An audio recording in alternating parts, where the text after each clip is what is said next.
What's up, world? It's a Javelin Breakdown, bringing you this year's World Championship preview for the men's and women's javelin. You see I'm rocking my Spearworks Viper shirt. The fall's a great time to get with your head coach and throws coach, do an inventory of your equipment. Chances are you could probably use a few more javelins that are brand new in great condition. The Spearworks Raptor Javelin line is awesome, so now's a great time. Do inventory, see what you need. Chances are some Raptor javelins as well as the Ghost Aero Jav would nicely supplement what you already have, and so I encourage you to check out what Spearworks has. Their website is in the description. Been supporters of the show for a long time. An amazing company that is all about the javelin community. We've got a lot of ground to cover today though, so let's get started. Yeah! Let's go! Come on! Let's go! Yeah! We're going to start today previewing the women's field. I think there's a fairly clear front runner not named Kelsey Lee Barber, right? So your two-time defending champion is not the favorite, in my opinion, coming into this year. We'll talk about her a little bit later. So let's talk about Haruka Kitaguchi. She's your returning bronze medalist from last year, and she's had a tremendous season. She's had the world lead for a little bit now, throw over 67 meters.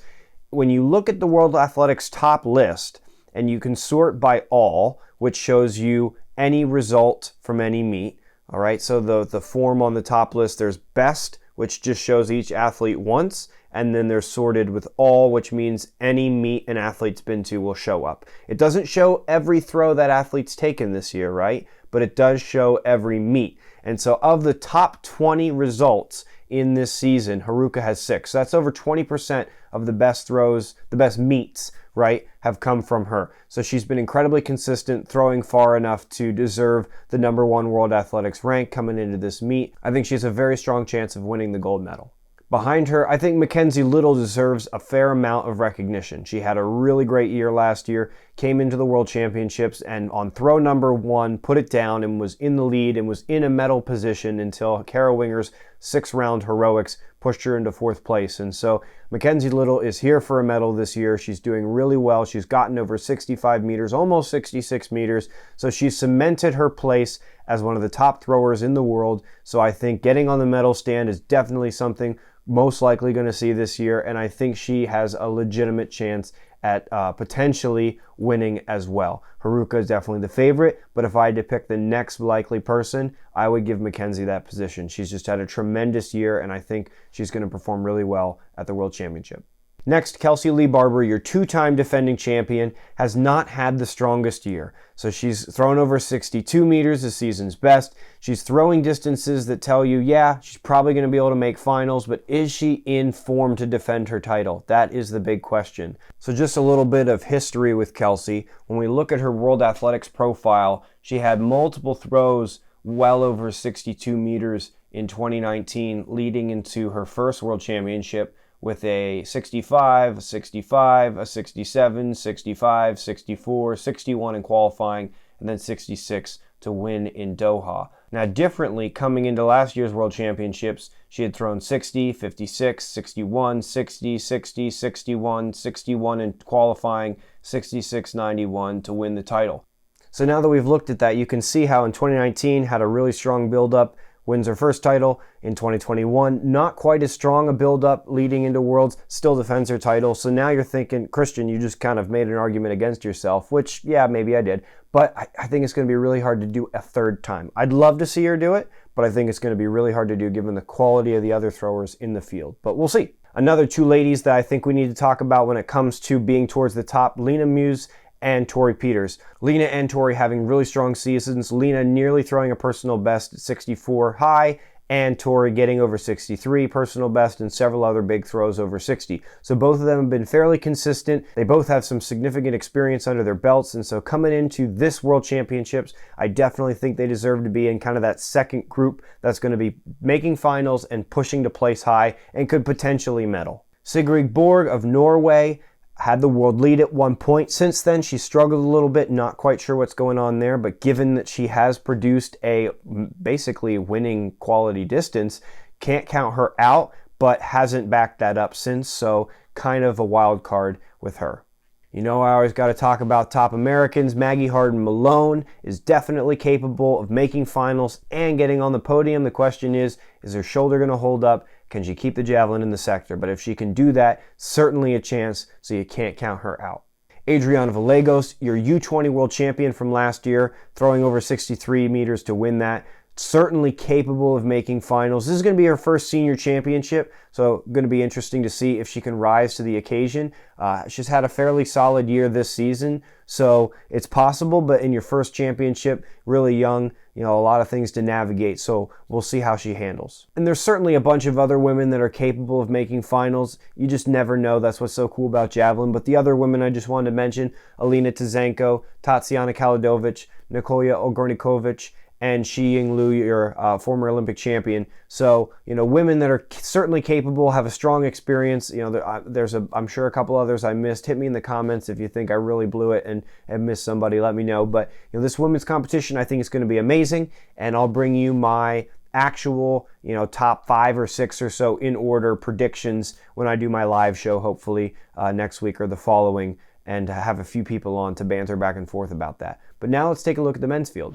So taking a look at the men's javelin field, I think there's 2 clear front runners. But between those 2, that's when we can start to debate. So Neeraj Chopra, your defending Olympic champion, your silver medalist from last year, and Jacob Vadlech, who has had an amazing 2023 and has thrown really far over and over and over again. So let's compare the 2. So Neeraj has only thrown twice this year. He threw at Doha and he threw in Switzerland. Both times he won, both times he produced a quality throw, and important, Jacob Vadlech was in the field. So Neeraj is 2-0 on the year against Jacob, and he's beaten Jacob in every competition since Jacob won a meet in 2018. So in recent time, Neeraj is undefeated against Jacob, which I don't think means a whole lot, but it means something. And then Jacob has had a really strong year. He's competed a bunch. He has 6 meets over 85 meters. He's got a world championship silver and bronze. He's got an Olympic silver. So can he finally win a global, that's such a wild statement. Can he finally win a global title? I think he's in great form, and he certainly has a very strong chance, but so does Neeraj, right? So the question is Neeraj capable? He had some time, kind of modified training due to an injury, I believe, but came back and competed well at Switzerland. And so since then hasn't competed. I think he's just focused on training. Haven't seen really anything that would sway me one direction or another. So right now, I think both of them have an equal chance at winning. And I'll give you my actual selection down the road. But both of them, right now I would say it's a toss-up. But behind them, I think Julian Weber deserves to be the third most talked about person. So he's had a very good last 2 years. 2022, some serious fireworks, which he continued into this season. And so with consistent throws over 86 meters, I think he deserves to be in that conversation to get on the podium. And he certainly could win. But I think he has a really strong chance of being on the podium.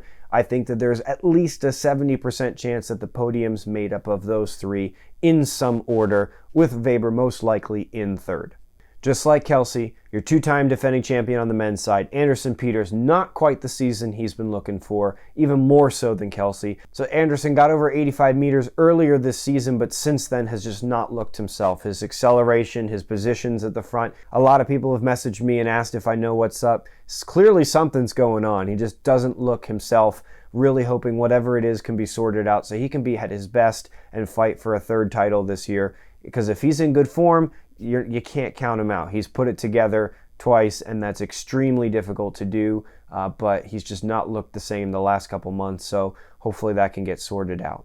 Oliver Helander, representing Finland, a great tradition of javelin throwing, has thrown 87.32 and 85.32 this year. He's got a personal best of over 89 meters, so he's shown he can throw world-class distances, but can he put it together on the day? We will see. Keshorn Walcott, your 2012 Olympic champion, has thrown over 85 meters this year. His most recent meet was 80, so he's throwing okay, but that's not far enough to get on the medal stand. So he's going to need to bring that 85-plus meter form to this year's World Championship. And like with the women, there's a number of other men that are going to be in the conversation to make finals, and then from there, you just never know. Roderick Genkidine of Japan has been throwing well this year. Tony Kusela has gone over 84. Timothy Herman had that huge splash of a throw of 87. He hasn't quite backed that up since, but I think he's still had better throws since that 87 than he has in years past. So I think he has a decent chance at making the finals, and lightning could strike a second time. You never know. Curtis Thompson had that massive 87-meter throw at JavFest last year. Hasn't quite had that similar season with 80-plus meter throws this year, but he's done it once, he could do it again as well. Artur Felfner's had a really strong year after last year's U20 title, and Alia Kesi-Katkovets has also had some solid throwing as well. So there's a bunch of men that could be in the conversation. Like I said, the javelin, you just never know. So it's going to be really exciting. So I'm going to have a live show soon where I will give you my actual predictions kind of in order, and hopefully I'll be joined by some other throwers or coaches, and we'll just have a good time going back and forth talking things through. Hope you enjoyed this preview of the World Championships. Really appreciate your support following along. Leave a comment. Let me know what you think of my picks. And as always, remember to enjoy the journey.